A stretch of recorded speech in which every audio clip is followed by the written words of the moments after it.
Hi, and welcome to this special episode of Let's Talk Sports podcast with me, Lucia.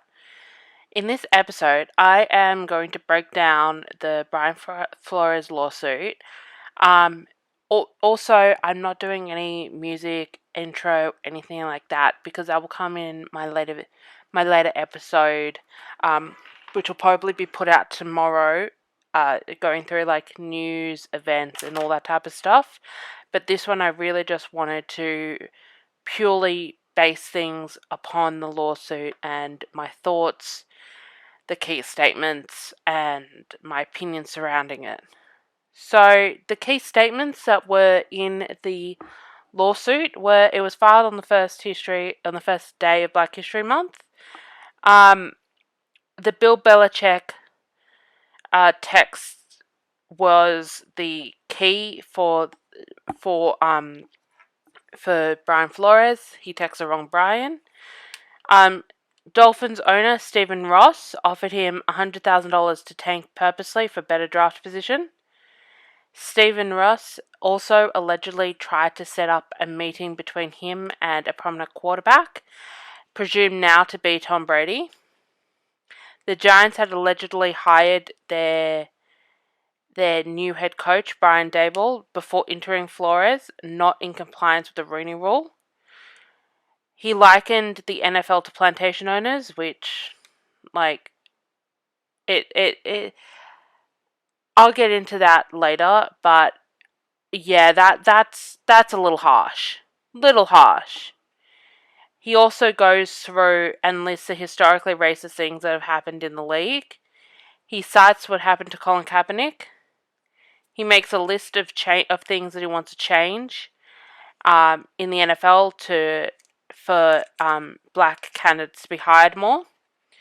He indicated that he allegedly had an interview with John Elway where he turned up drunk and disheveled.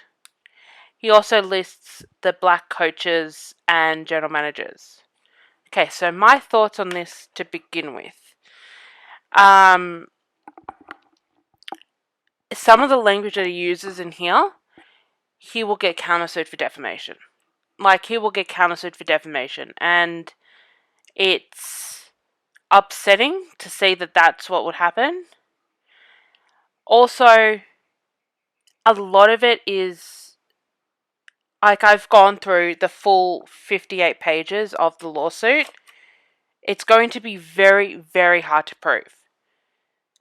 This lawsuit is going to be very hard to prove, especially considering that there is itineraries, there's dates, there's travel logs, there's all this, there's all that. And a lot of it's based on how Brian Flores felt. Not actually facts and key statements. Which I think is going to, which in my opinion is going to harm his case. And I think that with everything going on in the world, this lawsuit is needed in changing how the NFL does hires, but then in the same token, he is damaging any chance he could possibly have of having another head coaching role. And I would not be surprised if he doesn't get a head coaching role. Yeah. So, in some responses, Stephen A. has done his typical Stephen A. thing. Everybody's racist. The Giants are racist because they've never hired a black coach, and also because they've never had a black quarterback, which doesn't qualify to them being racist. Being racist is saying you're not getting the job because you are black. And they've never said that. He was very harmful in some of the stuff that he said about the Giants.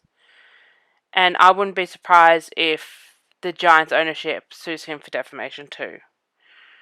Because that's a defamation of character. Him likening the NFL owners to plantation owners is derogatory. that is harmful in ways that we will, that it's historically harmful. The owners are not plantation owners. They're not. I also think that it's going to be hard for him to prove that the Dolphins owner, Stephen Ross, offered him $100,000 to tank when they fired a coach that was doing a perfectly good job of tanking anyway in Adam Gase. And they hired him. The Stephen Ross meeting between him and a prominent quarterback, that could be proven. And really, that's not the biggest deal out of everything. I think the Rooney Rule does need to change. So the Dolphins owner has come out and denied the claims of tanking, not necessarily the prominent quarterback, but the tanking, and have denied those claims. Giants owners John Mara and Steve Tisch have given a detailed recollection into what took place on the day of the interview. And I've read that statement, and it literally proves that they did nothing wrong. Could they have said, "You're the guy," to Brian Daboll before interviewing Brian Flores? Maybe Brian Flores is a backup, but you can't sue over butthurt. You can't. John Elway has come out and also denied the allegations.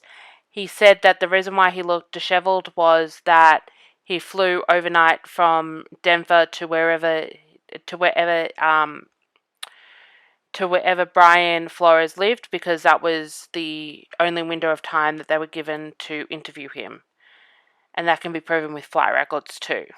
And my final thoughts on all of this. Does change need to happen within the NFL and NFL practice hiring practices? Absolutely. Absolutely, they need to change this. Do they need to change the Rooney Rule? Yes, they do. Do they need to increase the level of black coaches and coordinators? Absolutely, but at a base level, because that's who gets hired. Do I think there needs to be a black owner? Yes, I do, but there's a lot of owners that are of minority persuasion. There's a lot of Asian, a lot of Saudi Arabian, an English owner. There's a couple of Asian owners. There's a couple of people, there's also Pakistani. There's the Khans. They're Middle Eastern. So there's diversity within the group, but there's not a black owner, and we can't just say that because they don't have a black owner that the NFL is racist. We need to stop throwing around that word when it can only apply to certain things. Do I think that Brian Flores has a case here? No. And that's with me looking at all the documents. That's with me reading the 58-page lawsuit. He does not have a case here. I think he's trying to more get awareness out. But yeah, I don't think he has a case here. But altogether, I'm still a Giants fan. I will always be a Giants fan. I love my team, and I actually really love my new coach.